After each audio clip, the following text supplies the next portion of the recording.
сөз депутат Акаевте. Рахмат, урматтуу Дастан Арсбекович, урматтуу депутаттар, урматтуу Ашырбек Мойдонович. Өткөн айларда мен ат башыдагы пропуск маселесин көтөрүп, өкмөткө каттагы жолдодум эле. Оң жагына чечилиптир. Элдер чалып рахмат айтып атышат. Өкмөткө мен да ошого ыраазычылык билдирип койгум келет. Анткени биз ар бир ушундай көтөргөн маселе убагында ушундай чечилип турганы жакшы деп ойлойм. Анан азыр жогоруда менин коллегаларым Орусияга чогуу барып келген маселелерди көтөрүштү. Бирок мен деле айтып коеюн, анткени Орусиядагы мекендештердин маселесин керек болсо 120 депутат күн сайын көтөрүп турсак дагы жарашат да. Негизи биздин өкмөт мына мигранттардан жылына баланча миллион акча которулду деп алардын которгон акчасына гана кызыкпай, аларга биз күн сайын мындай камкордук көрүшүбүз керек деп ойлойм.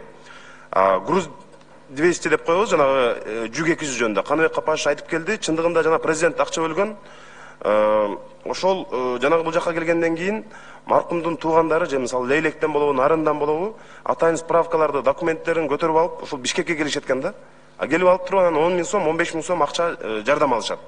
Ошонун бардыгын эми жол киресине, жеп ичкенине, жатаканасына кетип калат да. Ошону ошол Орусиянын өзүнөн эле баягы консулдуктардан, элчиликтерден акча ала турган, же болбосо мына айыл өкмөт жергиликтүү бийликтерден деле ошол каражатты ала турган кылып беришсе деп мындай абдан суранышты. Экинчиден, алдыда өткөн президенттик шайлоодо Орусиянын бир катар шаарларында, анын ичинде Москвада жүздөгөн мигранттар добуш бере албай калышыптыр. Жана биометрикасын тапшырбагандарды макул түшүнсөк болот. Бирок биометрикасын тапшырып, форма 2 алган адамдар дагы ошо эмнегедир ГРСтен жана тизмебиз чыкпай, элчилик айтсак ГРСти айтат, ГРСти айтсак борбордук шайлоо комиссиясы айтат дейт. Ошентип мындай добуш бере албай калган жүздөгөн, миңдеген адамдар бар экен. Абдан ачууланып турушат. Ошолорго дагы ийинки шайлоодо мындай катачылыктар кайталанбаш керек деп ойлойм. Анан түшүндүрүү иштери да жетиштүү болгон эмес. Борбордук шайлоо комиссиясынын сайтын карасаңыз, жанагы биометрика тууралуу маалымат турат, шайлоо тууралуу турат, бирок форма 2 жөнүндө жанагы жерде жазылган эмес, негизги маалымат катары.